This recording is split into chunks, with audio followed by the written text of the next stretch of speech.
We are just 10 days away from the royal wedding, and this means Meghan Markle is probably learning a whole litany of unwritten etiquette rules.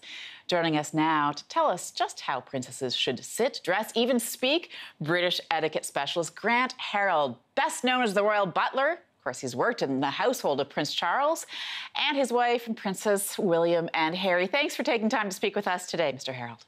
My pleasure. Thank you for having me on. So let's start with attire. What should Meghan Markle remember to be wearing out in public? Because, of course, we remember here in Canada when she wore the ripped jeans outfit to the Invictus Games in Toronto.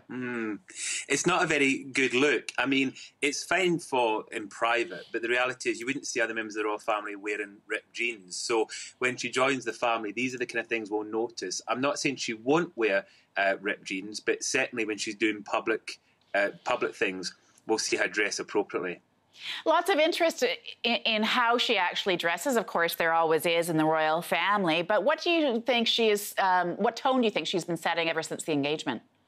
She's kind of gone for I think we've noticed she started kind of wearing hats and kind of formal day dresses, which is quite normal for the royal family. Again, look at the Duchess of Cambridge, the way she dresses. It's quite similar, and I think this change will continue. She'll still keep her identity, because obviously it's got to be things that she's comfortable with, but at the same time, there is obviously a certain way that the royals dress, and we'll see her follow that kind of line.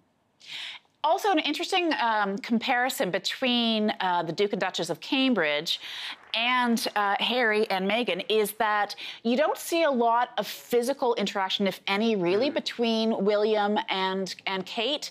You see a bit more of that between Harry and Meghan.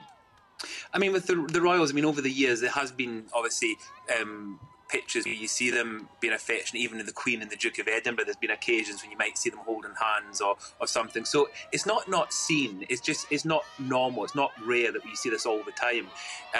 And so I think, again, with Prince Harry and with Meghan Markle, it's a young couple. They're just about to get married. It's very much that kind of beginning stage. So it's quite normal. I think it's, more than normal. I think we'd all want to see them kind of hugging and embracing the way they do. But the younger royals have definitely got their own ways of doing things. And I noticed it also with the Duke and Duchess of Cambridge, that they do have to be more formal. But there is occasions where you see them a bit more of that kind of romantic side between them. Yeah, kind of a playful side as well. Yeah. What type of, I guess, training would Meghan be receiving as she prepares to enter the royal family? People have said to me, do you think she's having any kind of training? And the reality is, I think personally that she'll be learning from watching what the other royals do. She'll be watching how they interact with people, how they curtsy or even bow.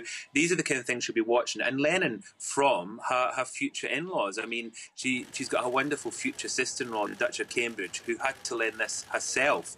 So if she's looking for inspiration or advice, she doesn't have to go far to get that. And of course, her husband, I mean, he knows the rules well and truly over the years, and he'll be able to kind of guide her and keep her right as well. British etiquette specialist Grant Harrold, we appreciate you coming on our program here in Canada. Well, thank you so much. Thank you for having me on.